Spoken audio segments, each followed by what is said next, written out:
I thought I would start by sharing some thoughts about the concept and the inspiration behind the, this new work that I wrote for all of you. Uh, the piece for cello and piano is called Silbo. So the title Silbo, it comes from a whistling language from an island in Spain called La Gomera in the Canary Islands. And the the inspiration behind this piece is actually not just this whistling language. It's many other whistling languages around the world that have existed and exist worldwide in places like Mexico, Bolivia, Brazil, Spain, France, and north of Africa. There's so many, and they're all their history and heritage have many times nothing to do with one another. They developed over time out of necessity for people to communicate from across long distances and large extensions of land. So I found this topic to be fascinating. I went through many months of listening, studying, and reading about all of these different iterations and languages. They all have their own codifications and other languages that they speak depending on the region. So that's sort of the inspiration and the story behind it. The contour of the phrases and the the whistling languages was part of what I wanted to do with some of the melodies and the use of harmonics. So with that, then the piano provided other kinds of sounds for the mountains, for the seaside, for all of these and other rhythms that we'll speak about later that have to do with the music and folk tradition of that particular island. But I thought, why don't we start with who's first today playing a little bit of this new piece? That was measure 31. For you and your playing, I would ask that these four measures, espressivo, that they have more direction. We need more direction. So whether it's the so we go towards the second one.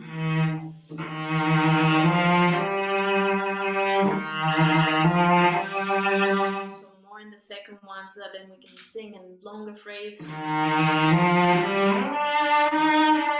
maybe really sing through those. But some sort of plan so that they don't all sound the same. Okay. Try one more time from there. Yes. Or do you prefer going off the D string, or? I do, because for me it's a little more expressive in this particular place. But I liked what you did. If you do that,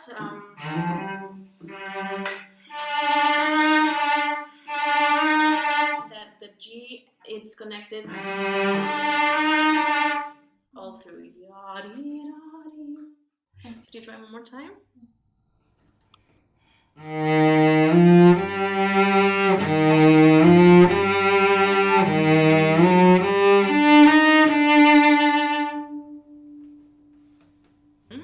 That's great. How's your breathing right now? I think I kind of forgot to breathe, actually. Is it really up here? Yeah, kind of. When we play slower, more expressive, sort of longer phrases, we need that that weight in with our bodies to pull the string. What we were talking about before, and moving sideways. It's really useful to breathe from down here. It's something I have to constantly remind myself of, and everybody that I work with, because it seems so natural and easy. Of course we should be breathing, and of course it helps, because when we breathe out, we relax our bodies. Therefore, our sound is freer and much better. But the truth is, of course, when we are in the middle of something a little stressful, or then we forget to do it. Even if we're practicing, I forget sometimes. So good to remind ourselves, especially before. Breathe out. It will give a lot more openness to the sound. Try one more time and let's go on after that.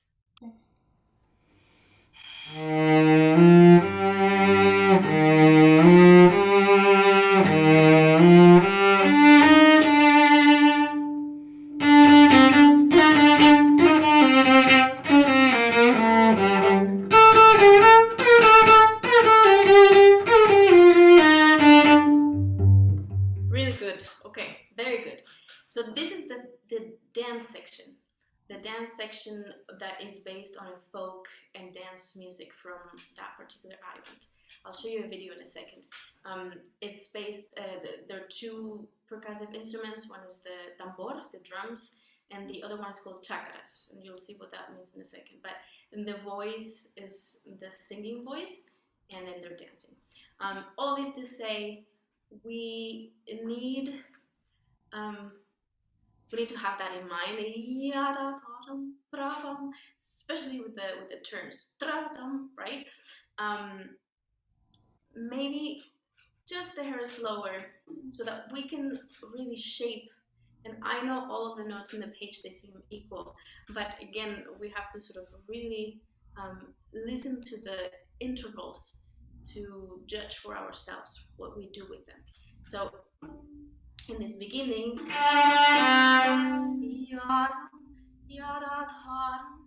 so the D will be less than the C. We're going towards the C. And then bite.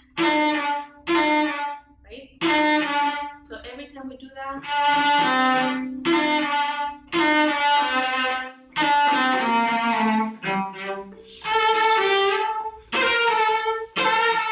so every time we have to go between the bite and the angular rhythm of tradam and the lyricism of the voice. Yada padam, padam, and same thing up here. And more bow when you go up the string, because the shorter the string, the more speed and bow we need, so that it's not choked.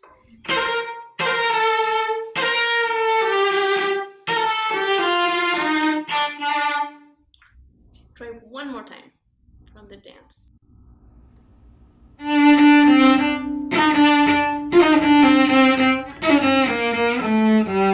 So the piano is the one doing this rhythm with the left hand,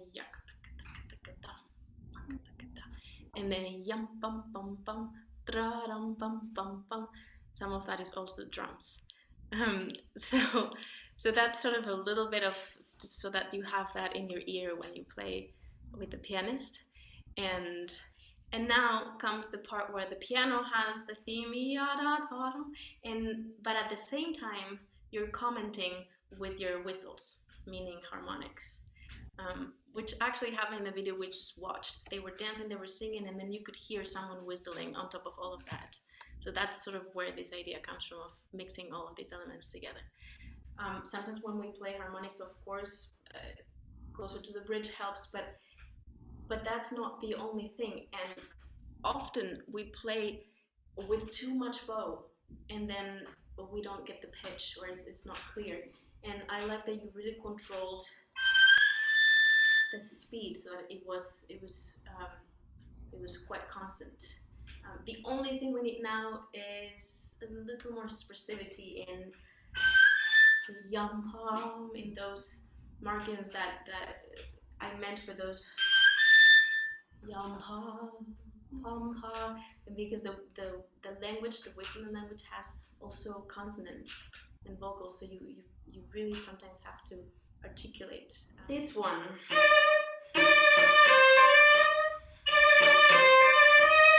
Is it possible to sing more, vibrate more every like you're singing, you want to be heard, but you can't. It's really difficult to get through, and so it's always a struggle, and so you really have to give more bow, but vibrate, but also find it within you to give it to give it to all of us, which is what music is all about and what we do in performance. Often, I mean, this might be obvious, but it actually took me many years and a long time to realize that when we play in public, it's not for us. In fact, it doesn't help if we are thinking, oh, I didn't get to do everything that I practiced. I didn't get to do as well as I hoped in this section, and I get really down because I didn't feel like I was, good enough in this one place, and and then and then I miss the whole point. And so, really, when we go on stage or we play for people, or studio class for our colleagues, or in an audition, we are giving an experience. This is it's about giving to others something that we love, that is valuable to you, that an experience that is yours in your home, that you've been working for a long time, but this is for them to enjoy, and they don't care if something isn't just quite like what you wanted. I mean, of course, that's what we work for, so that we get better and better, and there's very little chance that something can go wrong because we are so prepared, and we thought everything through. But at the end, there are certain things we have to let go. In easier said than done, obviously. But this is that idea of being there to give something to others really helped me mentally to prepare for concerts or auditions, and to actually be on stage doing that. So I say this because this goes with sound production, with technique, with everything that we do. And so in this section, I would love for you to think a little bit of that, of opening up, so that we play for all of us right now. More bow, really sing into the string. Let's try that one more time.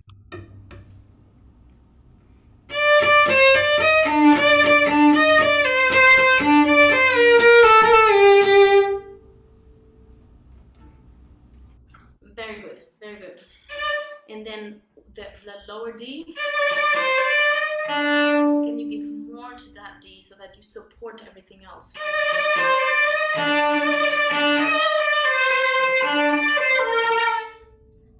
So that's helping you with the other note. Okay, this next section, which is just not easy, but we need more accents to practice with. I like to practice just the main notes. So just the main notes with more accent.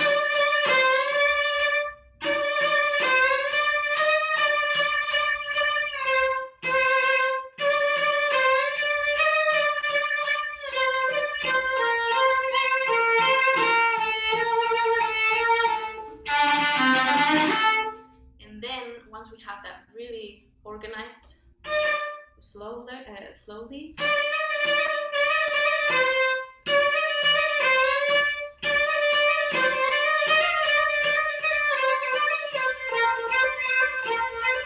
So a lot of articulation. So it's super organized. Otherwise, we're going to get lost.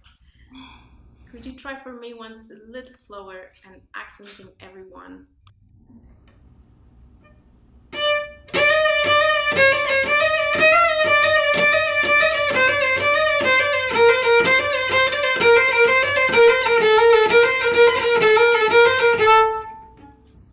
Great, that was great. And now we need direction.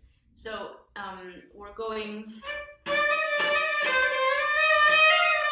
to the E flat. So and then to the C. So if we have that also very clear, it will help when we play it fast.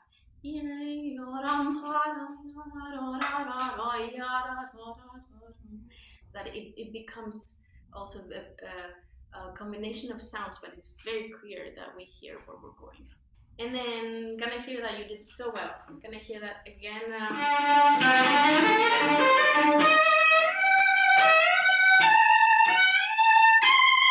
They really give the C a little wider vibrato for this higher register. It will get farther in the hole. The wider vibrato travels through space and it becomes narrower. So by the time it reaches the ears of the people far away, it actually sounds narrower than it sounds to you. Something really good to remember.